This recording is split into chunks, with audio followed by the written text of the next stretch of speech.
बिस्मिल्लाहिर्रहमानिर्रहीम। इम्तियाज़ वड़ैच फिर अपने अगले प्रोग्राम ग्लोबल रिव्यू के साथ आपकी खिदमत में हाजिर है।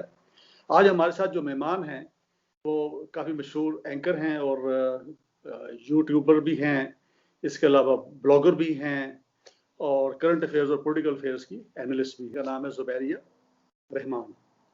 तो आज हम आजकल के हालात के मुताबिक आप देख लीजिएगा पाकिस्तान के अंदर काफ़ी सियासी गहमा गहमी है और स्पेशली जो एयाज सादक के जो आप कह लें मुतराज़ा बयान है उसको लेके काफ़ी बहस चल रही है और इसके साथ साथ जो PMLN का जो बयानिया है वो भी डिस्कस हो रहा है और कुछ PMLN के अंदर आप देखें दरारें भी पड़ती नज़र आती हैं। जैसे कादर साहब जो जनरल कादर हैं बलूचिस्तान से, उन्होंने छोड़ दी है PMLN की जो सदारत थी वहाँ की सूबे की। तो इसी तरह PDM का क्या फ्यूचर है और ये सारी चीज़ें जो है इसके ऊपर आज ज़हमत दी है मोहतरमा ज़ुबैरिया। बहुत शुक्रिया, आप अपने चैनल पर मुझे जो है वो इनवाइट किया है और बड़ा अच्छा लग रहा है जो है वो सीनियर लोगों के साथ जो है वो बैठ के इस तरह से गुफ्तगू कर। अच्छा, ये बताइए कि पहला सवाल मेरा वही है कि जो आजकल हर जगह चल रहा है जिसमें एयाज सादक का जो मुतनाज़ा बयान है भी कि नहीं है, उसमें सदाकत भी हो तो तब भी बड़ा गैर ज़िम्मेदाराना है जिससे इज्तराह भी करना चाहिए था। और मेरा ख्याल है कि PMLN के भी काफ़ी सारे जो बाशऊर लोग हैं जो आप कह लें कि जो विजडम रखते हैं और जो पाकिस्तान से मोहब्बत रखते हैं वो भी कहते हैं कि ये बयान ना देते तो बेहतर था। तो इसके बारे में आप क्या कहना चाहेंगे? देखिए इम्तियाज साहब, एयाज सादिक साहब ने जो बयान दिया और फिर उस पर डट गए, ये भी कहा कि वो किसी किस्म की माफी नहीं मांगेंगे। उन्होंने कोई ऐसा बयान नहीं दिया जिससे उनको शर्मिंदगी हो। फिर उन्होंने ये भी कहा कि हमें जो है वो गद्दार ना कहा जाए, अगर कहा गया तो मजीद जो कौम के अहम राज हैं वो मैं फाश कर दूंगा।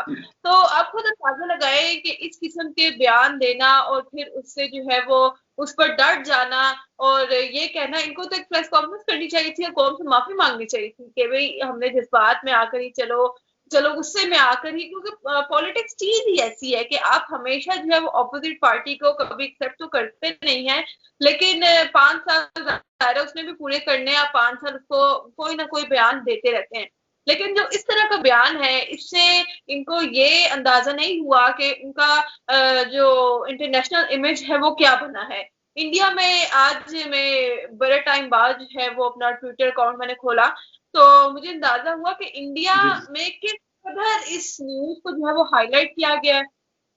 शाह महमूद कुरैशी साहब असेंबली में खड़े होकर मोदी का नाम लिया, उन्होंने जिस अंदाज में लिया वो एक अलग चीज थी। लेकिन इंडिया में जो है वो क्या कहेंगे कि खुशी की मिठाइयां बांटी जा रही हैं कि देखें जी पाकिस्तान इतना ज्यादा बौखलाहट का शिकार है कि असेंबलियों में भी मोदी हो रहा है।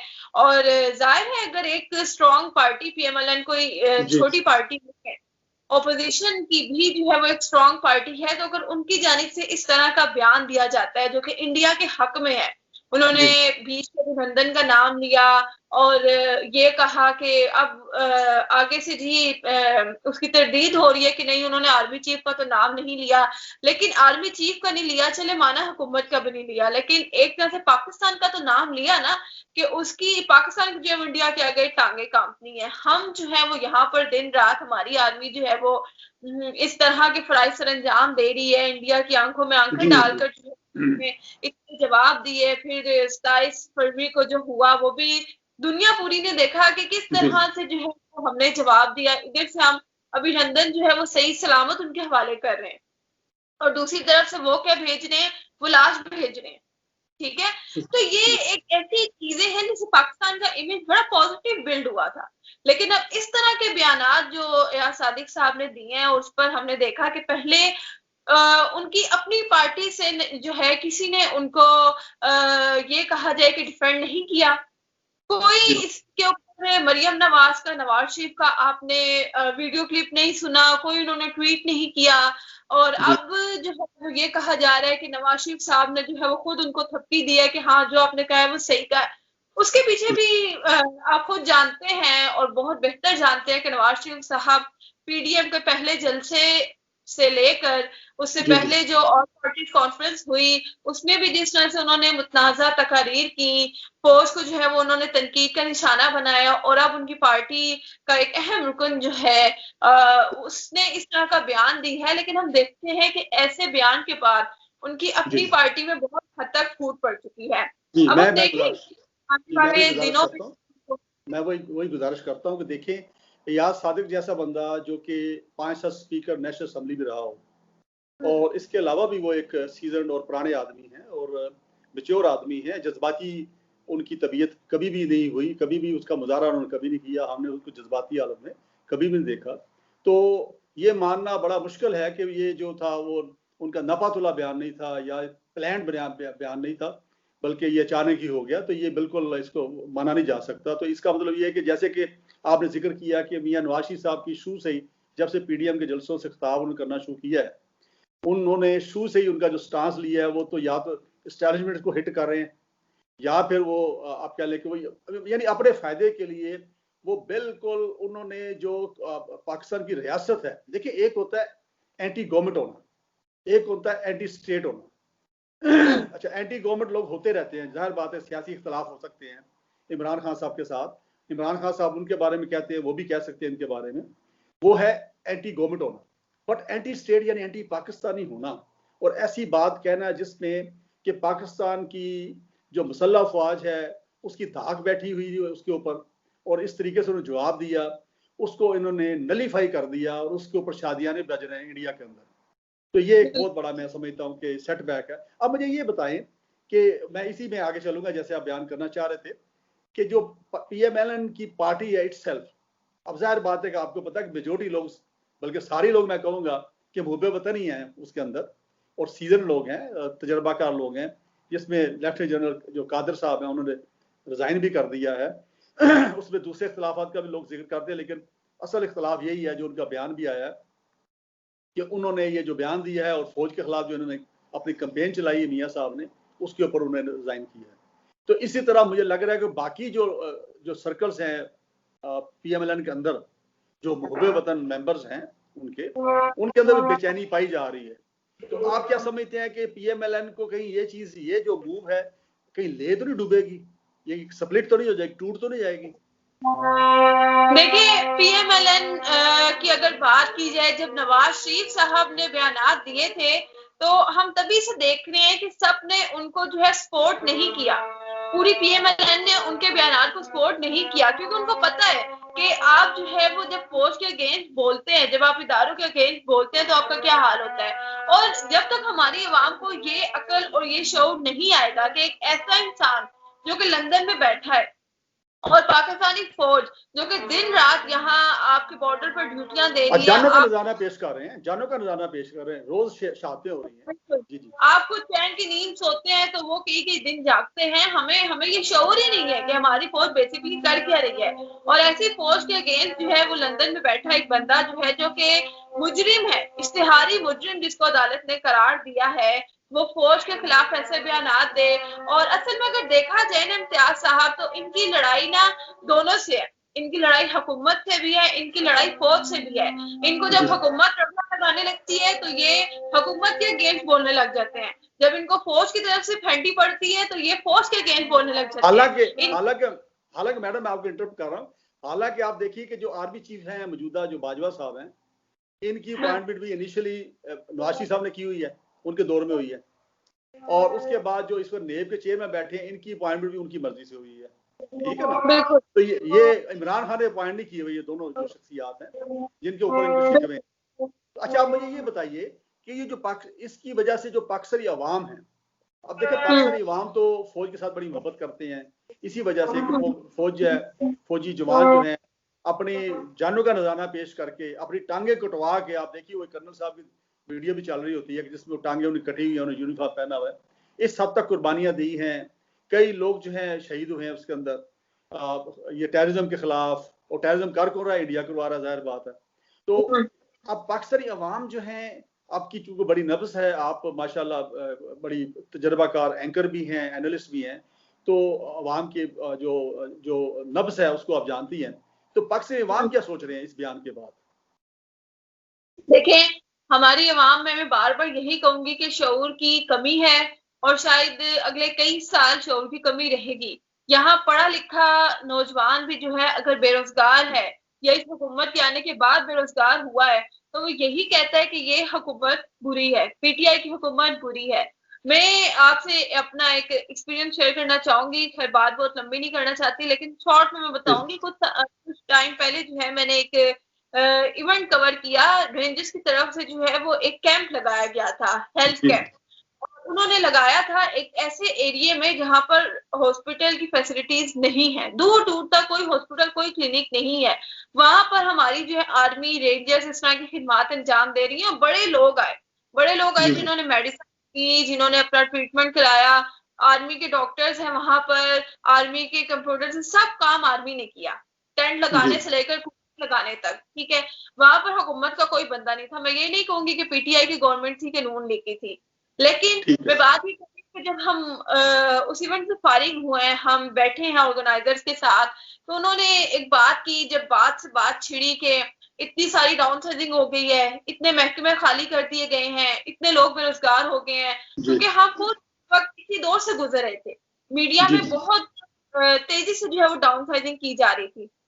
हमारी बात उन्होंने बड़े तहम्मुल से सुनी, हम तो बड़े गुस्से में थे लेकिन उनका सब्र था कि वो सुन रहे थे। और उसके बाद उन्होंने एक जवाब दिया कि कल जब हमने ये बुक किया इस कैंप के लिए, तो यहाँ पर हमारे सामने एक रजिस्टर रखा गया था, भागी रजिस्टर होता है, उसमें हमने देखा कि एक ही खानदान के 22 अफराद उस रजिस्टर में उनका नाम है, जिसमें से 2 हैं जो कि ऑन ड्यूटी है, 2 लोग ऐसे हैं जो कि वहां पर टीचिंग कर रहे हैं, बाकी के 20 अफराद घर बैठकर सैलरी ले रहे हैं। किस बात की सैलरी? ठीक है, इनको गोस्ट एम्प्लॉइज कहते हैं ना, बिल्कुल सही। आपको खुद भी याद होगा हमारे मीडिया में जो है बड़ा मशहूर था कि जब पीपल्स पार्टी का दौर होता था तो नवाजिशें थी, कहा जाता था जो फाइल लेके जानी है हाँ कर दो साइन। मीडिया भी बड़ा खुश, अवाम भी बड़ी खुश कि यार वाह वाह हो रही है। लेकिन जब उन्होंने बात की कि डाउन साइजिंग तो ये हो रही है कि हम अरबों रुपए जो है वो हर साल ऐसे लोगों की तनख्वाहों में लगा देते हैं, तो क्यों ना ऐसे लोगों को फायदा किया जाए और उसको मुल्क की तरक्की में इस्तेमाल किया जाए। तो जो शोर मचाने वाले लोग थे वो ये लोग थे, जिन्होंने हुकूमत के खिलाफ बोलना शुरू किया वो ये लोग थे, जो कि घर बैठ के मैं यही कहूंगी कि हराम कमा रहे थे। क्योंकि अगर आप अपनी उजरत के अलावा 1 रुपया भी ज्यादा लिया है तो वो आपने हराम की कमाई ली है, बेशक आपने चोरी की, और ये चोरी ही तो है कि आप कौमी खजाने में से जो है वो बिना कोई काम किए आप घर बैठे। खैर बात का मकसद ये था कि हमारी अवाम इस हद तक लाशऊर है, नहीं मैं तो ये बावजूद उनमें शऊर की कमी वो अब सॉरी मैं इंटरप्ट कर रहा हूँ। देखिए मैं तो ये बड़ा वाजे कई बार कह चुका हूँ, कई प्रोग्राम्स में कह चुका कि हम वो कौम हैं कि जहाँ पे अगर हम रोड पे जाते हैं ना तो फल वाला बैठा है वहाँ छाबड़ी लगा के या रेडी लगा के, और हम जो है कोई फल लेना चाह रहे हैं तो अगर जाके उससे पूछें अगर वो आम बेच रहा है या सेब बेच रहा है तो हम उसको कहते हैं यार सेब जो है कितने का किलो दोगे, ठीक है ना, उसका रेट पूछते हैं तो वो फौरन रेट नहीं बताता, वो पहले आपको देखता है ऊपर से लेकर नीचे तक और फिर ये देखता है किस गाड़ी पे आप हैं, उस हिसाब से फिर रेट बताता है। यार यहाँ पे तो हर बंदा दाव लगाने के चक्कर में है जी। मैं साल देती हूँ, मेरा तजुर्बा बड़ा कम है, लेकिन अगर हम बात करें ना एक बंद कमरे में आप 70 साल तक कचरा डालते रहे ना तो एक वक्त आएगा कि स्मेल से जो है ना या तो उस इमारत में गिर जाना है या उसमें फंगस लग जाएगी, लेकिन वो 70-75 साल बाद एक इंसान अगर उसमें से कचरा निकालना शुरू करेगा ना तो शायद उसको मजीद 70 साल लग जाएंगे। हमारे पाकिस्तान की हमारी सियासी निजाम की मिसाल बिल्कुल ऐसी है कि सबने मिलकर जगह पर कचरा डाला है। अब वो इमारत बहुत ज्यादा जो है वो कचरे से ओवरलोड हो चुकी है और 2-2.5 साल से देखने के कचरा निकल रहा है, लेकिन वो एक इंसान निकाल रहा है, उसके इर्द गिर्द जो लोग हैं वो भी वही है जो कि पहले से नवाज शरीफ के साथ आसिफ जरदारी के साथ काम कर चुके हैं। हमने खुद देखा कि वज़ीर आज़म साहब के जो है वो बहुत करीबी साथी वो उनके साथ जो है वो उनको चीट करते रहे, चाहे चीनी चोरी की, आटा चोरी किया, जो भी हुआ, लेकिन हम देखते हैं कि वो एक इंसान अभी तक डटा हुआ है, इतने लोगों की बात सुन, इतने लोगों का तंज बर्दाश्त कर रहा है, तनकीद बर्दाश्त कर रहा है, लेकिन आज हम देखते हैं कि इस सब के बावजूद हिम्मत नहीं हारा। और हमारी अवाम को ये समझ नहीं आ रही कि 3-3 बार जो है वो हुकूमत करने वाले मदद से जाकर जो है वो लंदन में बैठे हैं, और बिल्कुल ये सही। जो कि पहली दफा है। हम चाहते हैं कि हमें जो बॉलीवुड की मूवीज नहीं दिखाई जाती, एक दिन का जी जी, सीएम, ठीक है, बिल्कुल आपने भी सही। देखी होगी, हाँ देखी है, बिल्कुल, बड़े लोगों ने देखी है। हमें ना उस तरह की तब्दीली चाहिए। बिल्कुल सही, बिल्कुल सही। घंटों में हमारे लिए मार्चें खड़ी हो, घंटों में जी जी, हमारे लिए हॉस्पिटल खड़े हो। आज एक इंसान जो है ना 5 मरले का मकान बनाना शुरू करे तो वो अपने वसाइल के मुताबिक उसको बनाने बनाने में साल लगा देता है। बिल्कुल सही। ये अच्छा जो मैं, पूरा मुल्क। जी जी, जी। अभी बात आगे आगे बढ़ाते हैं। तो आपकी बातें बिल्कुल दुरुस्त है, और ये एक बिटर रियलिटी है हमारी सोसाइटी के लिए, बड़ा सोचने का मुकाम है। और महल तमाम तबका फिक्र जो है इसको इस तरफ तवज्जो देनी चाहिए, क्योंकि खाली गवर्नमेंट तो कुछ नहीं कर सकती ना। घर से तरबियत बिल्कुल पहले चलती है, घर में माहौल भी मिलता है, फिर उसके बाद टीचर आ जाते हैं। बल्कि मेरी एक वीडियो है उस पर यूट्यूब पर पड़ी है, जिसमें जो जो ग्रूमिंग है उसके बारे में या करेक्टर बिल्डिंग के ऊपर बात की गई है कि करेक्टर बिल्डिंग जो माँ की गोद से शुरू होती है, फिर वालिद साहब हैं, बड़े बहन भाई हैं, फिर उसके बाद आपके जो टीचर्स आ जाते हैं, फिर क्लास फेलोज आ जाते हैं, फिर आप जब जाते हैं जॉब्स पे तो आपके कुलीग्स आ जाते हैं। तो मेरा मकसद है कि हर एक ने कंट्रीब्यूट करना, और गवर्नमेंट भी ज़ाहिर सपोर्ट करेगी इसको, तो फिर आगे बात चलेगी। तो कौम एक बार बन जाए तो इंशाल्लाह ताला फ्यूचर बड़ा अच्छा है। ये आर्जी जो है, जो फेजेस है गुजरते रहते हैं। तमाम ममालिक जो इस वक्त तरक्की याफ्ता बने हैं ना, वो इस फेज से गुजरे हुए हैं, जिस फेज से हम भी गुजर रहे हैं। अच्छा मुझे ये बताएं कि ये जो मौजूदा हालात में अब ये जो सिलसिला जो है, पीडीएम ने एक मोमेंटम पकड़ा था, बहरहाल इन जलसे जुलसे शुरू कर दिए थे, लेकिन ये जो कंट्रोवर्शियल जो बयान आया है यार सादिक साहब का, इसके बाद आपने देखा कि बिल्कुल जो है अवाम की तरफ से भी काफ़ी इसके ऊपर क्रिटिसाइज किया गया है, पोस्टर भी लोग लगा रहे हैं, मुख्तलिफ लोग बातें कर रहे हैं, और पीडीएम जो है उसका जो मोमेंटम था वो बिल्कुल मेरा ख्याल है कि नीचे धड़ाम करके नीचे गिरा है। अब पीडीएम का आप फ्यूचर क्या समझते हैं, उसका क्या फ्यूचर है इस वक्त? यानी आप क्या देखिए समझते हैं कि ये पीडी ये कागजी सा एक इत्तेहाद रह जाएगा या कुछ करेगा भी प्रैक्टिकली? देखिए पीडीएम मूवमेंट की बात की जाए तो जो उनके पहले 3 जलसे हुए, वक्फे वक्फे से जो उन्होंने पहले 3 जलसे किए, वो एक तरह से देखा जाए तो कामयाब ही ठहराए गए। क्यों? जी क्योंकि जिस तरह की उसमें हेट स्पीच थी, जिस तरह की उसमें तनकीद थी, अवाम ने भी जो है वो सुना और कहा कि ये बहुत फिट जा रहे हैं। जो उन्होंने अपना स्केड्यूल बनाया था ना, वो जी जी, एक तरह से बनाया बड़ा अच्छा था कि 3 जलसे उन्होंने कर लिए, अवाम में फिर से गमो गुस्सा उन्होंने दिया, बीच में आने थे गिलगित बल्तिस्तान के इलेक्शन, और उसके बाद उनका चौथा जलसा है। इस सारे वक्त के दौरान कोई जलसा नहीं था। क्यों? क्योंकि उन्होंने अपने पहले 3 जलसे करके बीच में बैठ के जो है ना खामोशी से तमाशा देखना था कि रिजल्ट क्या आना है। जैसे कि बिलावल भुट्टो साहब पहले ही जो है वो ऐलान कर चुके थे कि अगर इस बार गिलगित बल्तिस्तान का जो इलेक्शन है उसका फैसला हमारे हक में नहीं आता तो मैं ये कर दूंगा, मैं वो कर दूंगा। क्यों जी कर जी, देंगे? बिल्कुल एक ठीक। तरफ से आपको आर्मी कह चुकी है कि ठीक है, अगर आपको हम पे इतना डाउट है तो अपने इलेक्शन आप खुद करा लें।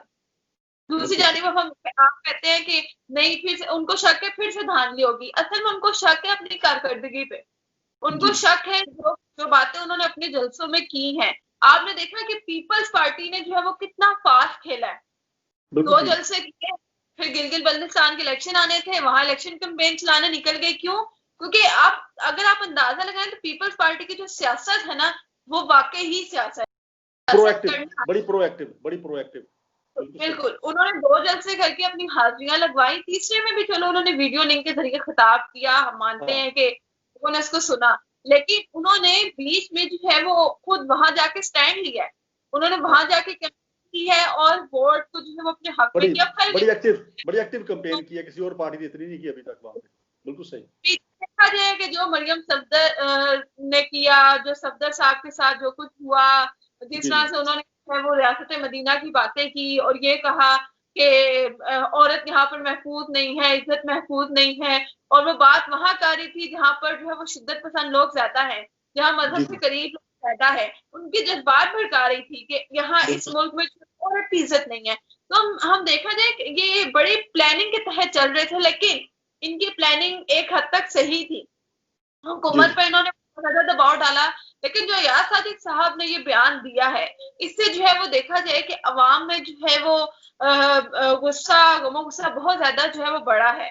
लेकिन सर मैं ये बात करूंगी कि आज के आदमी को, आज के जी जी, इंसान को, चाहे वो मिडिल क्लास है चाहे वो लोअर क्लास है, उसको 2 वक्त की रोटी से मतलब, उसको अपने रोजगार से मतलब है, उसको इस चीज से मतलब नहीं है कि कौन सा सियासतदान क्या कर रहा है। उसको सिर्फ चाहिए कि गवर्नमेंट जो है वो प्रोग्रेस करके दिखाए। उसको वो मतलब नहीं है कि इमरान खान साहब क्या बयान देते हैं, उनको बयान से मतलब नहीं है, उनको काम से मतलब है। अगर आज एक आम इंसान को बेहतर रोजगार, बेहतर खुराक, बेहतर घर मिलेगा तो उसके लिए वही गवर्नमेंट अच्छी है जो उसको ये सब दे रही है, चाहे वो PMLN है। अच्छा, मैं आपकी इसी बात को आगे लेके चलना चाह रहा हूँ कि क्या ये आप समझते हैं, चूंकि महंगाई तो जाहिर बढ़ी है ना, बहुत सारा बढ़ी है, ठीक है ना, महंगाई का तो काफी जो है वो आप देखें कि बिजली के बिल देख लें, गैस के बिल देख लें, आप जो है आप दवाइयों की कीमतें देख लें, आप सब्जियों की देख लें, दालों की देख लें, गोश्त की देख लें, आटा चीनी, हर एरिया के अंदर महंगाई काफी बढ़ी है। आप समझते हैं कि पीटीआई गवर्नमेंट जो है इसके ऊपर कुछ जल्द इसके ऊपर काबू पा सकेगी, उसमें कामयाब होगी या नहीं होगी? आप क्या कहते हैं? लेकिन अगर हम सिर्फ महंगाई की बात करें ना, तो इससे पहले कि गवर्नमेंट ने क्या किया वो अवाम को नहीं पता। अवाम आज बात करिए कि हमें वही अच्छे थे जो कि खा रहे थे, लेकिन हम पे भी तो लगा रहे थे। ये ना खाता है ना खाता है। लेकिन फाइंड करूंगी कि वो पीछे से महंगी चीज लेके आगे उसने अवाम को सस्ती दी, कर्जे चढ़ाते गए और अवाम बड़ी खुश थी। अब अगर पीछे चीज सस्ती मिल रही है, आगे है, लेकिन अगर हम ये देखें कि इमरान खान साहब बहुत से कर्जे उतार चुके हैं, 5 साल बाद अगर अल्लाह करे ये अपने 5 साल पूरे करें, उसके बाद ये उम्मीद है कि ये पाकिस्तान के कर्जे मुकम्मल तौर पर खत्म करके जाएंगे। आज के इंसान को, आज के अवाम को ये शऊर नहीं है कि अंदर से जो डेवलपमेंट हो रही है वो क्या है। मैं वही बात करूंगी कि हमें जो है ना वो एक दिन की तब्दीली चाहिए, एक दिन का CM है ना, हमें बस वो रोड पे चलता जाए और पीछे दरख्त भी लग रहे हैं, हमें ये तब्दीली चाहिए। लेकिन मैडम मैं आपकी जी मैं आपको इंटरप्ट कर रहा हूँ बार-बार, आई एम सॉरी। इसमें देखिए बात ये है कि एक्चुअली अवाम जो है उनकी एक्सपेक्टेशन काफी उन्होंने हाई कर दी थी ना पीटीआई ने इलेक्शन से पहले, आपको याद होगा ये जब यहाँ पे धरना दिया था इस्लामाबाद में, तो उसमें लोग जो थे वो बिल्कुल इस पे मुतफिक थे कि बिल्कुल तब्दीली आएगी। और लेकिन अनफॉर्चुनेटली ये हुआ कि पीटीआई को मेजोरिटी नहीं मिल सकी, उन्होंने फिर कोलिशन गवर्नमेंट बनानी पड़ी जो वीक गवर्नमेंट होती है। अभी इसी वजह से देखे ना कानून साजी नहीं हो पाती, सैनेट के अंदर जो है अपोजिशन की अक्सरियत है और वहाँ पे पीटीआई की अक्सरियत ही कोई नहीं है। और वो जब मुस्लिम लीग आपका कौमी असम्बली से वो करवा लेते हैं एक बिल पास, तो सैनेट में जाकर अड़ जाता है, वहाँ फंस जाता है। तो ये दिक्कतें थोड़ी सी हैं, जो कि उम्मीद है कि अगले सैनेट के इलेक्शन होंगे तो उसके बाद शायद सिचुएशन बेहतर हो। अच्छा, मेरा आपसे आखिरी सवाल ये है कि क्या आप समझते हैं समटाइम जैसे वो मरियम नवाज या मरियम सफ्दर जो है वो कहती रहती है कि ये तो बस दिसंबर जनवरी में चले जाएंगे, जो बिलावल भुट्टो जरदारी हैं वो भी इस तरह के बयान शायद दे रहे हैं अपनी तकरीरों के अंदर, क्या पीटीआई गवर्नमेंट को कोई इमीडिएट खतरा है? आप इसके बारे में क्या कहना चाहेंगे? पीटीआई गवर्नमेंट को सारे खतरात हैं, खतरा नहीं है, खतरात हैं। वो खतरात महंगाई है, अगर वो महंगाई पर काबू पा लेते हैं तो अवाम उससे खुश है। अगर वो महंगाई पर काबू नहीं पा सकते तो आने वाले दिन जो है वो उनके लिए मजीद खतरात पैदा करेंगे। लेकिन जिस तरीके से ये चल रहे हैं, अब तक चल रहे हैं, ये अच्छा है, उनके इकदाम जो वो ले रहे हैं वो अच्छा है। हमारे जो आम इंसान है ना, अगर आप उससे रोड पर कोई बात पूछें, कोई इंटरव्यू करे ना, क्या कहेंगे इसके बारे में, आगे से ना वो गाली इमरान खान को देगा। बिल्कुल सही। उसको पता मुल्क का वजीर खजाना कौन है, उसको ये नहीं पता काबीना क्या है, उसको ये नहीं पता सेनेट क्या है, कौमी असेंबली क्या है। एक्चुअली आम अवाम को ये देखता है उसकी जरूरियात पूरी हो रही है कि नहीं हो रही। असल में वजह ये है ना, क्योंकि आम अवाम का विजन इतना बड़ा तो नहीं होता ना। जो है वो की तरफ से बढ़ाए जाते हैं, गैस के बिल ओगरा ने बढ़ाने हैं, पेट्रोल की कीमत किसी ने बढ़ानी है, ये अकेले इमरान खान ने नहीं करना। इमरान खान अकेले एक डिसीजन भी नहीं ले सकता, उसको भी काबीना से अप्रूवल लेना है, बिल को जो है वो सेनेट को भी असेंबली से पास कराना है। लेकिन एक आम इंसान सड़क पर खड़े होकर गाली देता है इमरान खान को। जब तक एक इंसान को ये शऊर नहीं आएगा ना कि इमरान खान के बंदे जिन्होंने अप्रूवल्स देने हैं, कई जगहों से फाइल साइन होनी है और फिर जो है कि जाके कीमत बढ़ती है, कम होती है। खान साहब ने जब पेट्रोल की कीमत एकदम 20 से 25 रुपए कम किए थे तो अवाम बड़ी खुश हो गई थी।